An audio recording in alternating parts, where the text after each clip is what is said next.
శిబి చక్రవర్తి ధర్మానికి నిలువెత్తు నిదర్శనం. శిబి చక్రవర్తి గొప్ప ధర్మపరాయణుడు.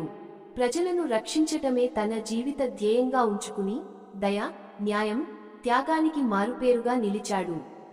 పక్షుల రక్షణ కోసం త్యాగం. ఒక రోజు శిబి చక్రవర్తి తన రాజ్యంలో ధర్మపాలన చేస్తుండగా ఒక పిచ్చాక పరమహంస అతని దగ్గరకు పరుగెత్తుకుంటూ వచ్చింది.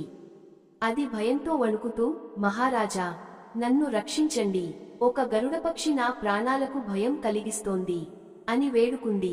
అంతలోనే ఒక గరుడపక్షి అక్కడికి వచ్చి, రాజా, ఇది నా ఆహారం, దయచేసి దీన్ని నాకు అప్పగించండి అని కోరింది.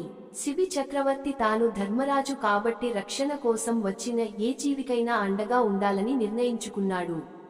ఈ పక్షిని నేను రక్షిస్తాను, కానీ నీ ఆకలి తీర్చడానికి సమానమైన మాంసం నేను సమర్పిస్తాను అని గరుడపక్షికి చెప్పాడు. స్వశరీరాన్ని త్యాగం. శిబి తన పాలనలో ఉన్న ధర్మాన్ని పాటిస్తూ తాను తినే మాంసాన్ని గరుడపక్షికి ఇవ్వాలని నిర్ణయించుకున్నాడు. ఒక త్రాసు ప్రయోగం ద్వారా పరమహంస బరువుతో సమానంగా తన శరీరంలోని మాంసాన్ని కోయించసాగాడు. కాని ఎంత మాంసం తీసినప్పటికీ త్రాసులో సమానత రాలేదు. చివరకు శిబి తన పూర్తి శరీరాన్నే త్రాసుపై ఉంచి తాను చేసిన వాగ్దానం నిలబెట్టుకున్నాడు. దేవతల ప్రదర్శన. శిబి చక్రవర్తి ధర్మాన్ని పరీక్షించడానికి వచ్చిన గరుడపక్షి పరమహంస లింగాలను విడిచి స్వయంగా ఇంద్రుడు, అగ్నిదేవుడు వారి అసలైన రూపాల్లో ప్రత్యక్షమయ్యారు. వారు శిబిని ఆశీర్వదించి, నీ ధర్మనిష్ట ప్రపంచానికే ఆదర్శం, నీ త్యాగం వల్ల నీ ఖ్యాతి యుగయుగాల పాటు నిలిచిపోతుంది అని వరప్రదానం చేశారు.